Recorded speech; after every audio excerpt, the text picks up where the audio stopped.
Le monde ordinaire, le village de Bissine.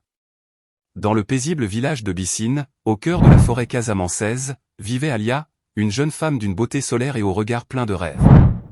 Orpheline, elle avait été élevée par Sira, la guérisseuse du village, qui lui avait transmis les secrets des plantes, des esprits et des anciens chants sacrés.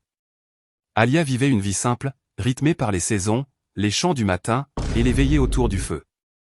Mais dans son cœur, brûlait une soif d'ailleurs, une envie de comprendre le destin tragique de ses parents disparus dans des circonstances mystérieuses. L'appel de l'aventure ou une lettre dans la pluie.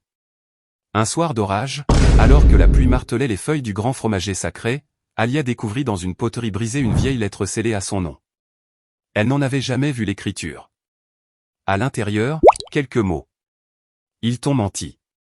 Tes parents vivaient encore. Va à Essyl, trouve l'homme au masque rouge. Choquée, bouleversée, mais décidée, elle annonça à Sira son départ. Sira refusa catégoriquement, mais un mot échappé de sa bouche Ziguinchor trahit un secret plus grand encore. Le refus de l'appel, le poids du passé. Alia hésita. Abandonner le village, c'était abandonner ses repères. Elle consulta les esprits sous le fromager. Les feuilles tombèrent toutes à ses pieds. Signe d'un destin inévitable. Sira, alors, lui donna en larmes un pendentif. C'est tout ce qu'ils ont laissé. Protège-le. Et ne fais confiance à personne.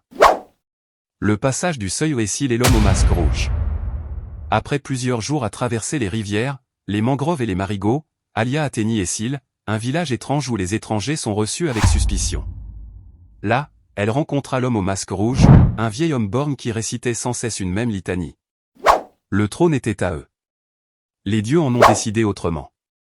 Il révéla que ses parents, Damba et Nafi, étaient les derniers gardiens de l'ordre ancestral, un cercle de sages chargés de préserver l'équilibre entre les royaumes spirituels et humains.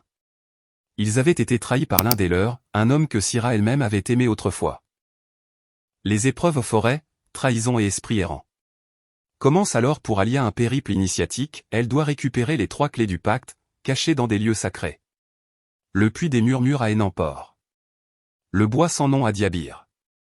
Et le sanctuaire enfoui sous l'île de Carabane. À chaque étape, elle est trahie par ceux qu'elle croyait amis.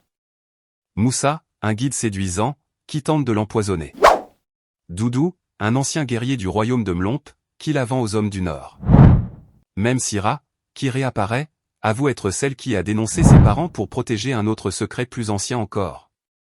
Ce n'était pas la peur, Alia, c'était l'amour. Et l'amour peut tuer plus sûrement qu'une lame. La révélation suprême, la vérité du sang. Dans les profondeurs de Carabane, Alia découvre une fresque ancienne, une femme aux traits familiers y est peinte aux côtés d'un roi Sira et un homme à la peau pâle. Une vérité terrible éclate, Sira est sa mère. Elle n'était pas orpheline. Sira avait eu une union interdite avec un colon français, ce qui avait provoqué l'ire des gardiens. Pour sauver Alia, elle l'avait cachée. Ses parents étaient en réalité ses protecteurs. Et l'homme au masque rouge, son grand-père. L'apothéose ou le retour du pacte. Alia doit décider, rétablir le pacte ancien ou laisser les esprits s'éteindre à jamais. En affrontant l'esprit de la trahison, un être spectral qui prend le visage de chaque traître qu'elle a connu, elle réussit à recomposer le cercle. Mais au prix d'un dernier sacrifice, pour rétablir l'équilibre, elle doit s'effacer de la mémoire du monde. Le retour ou une légende oubliée.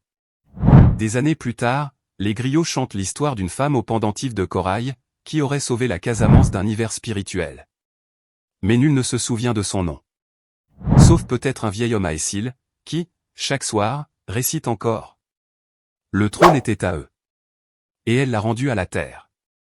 Épilogue, les larmes du fromager. Sous la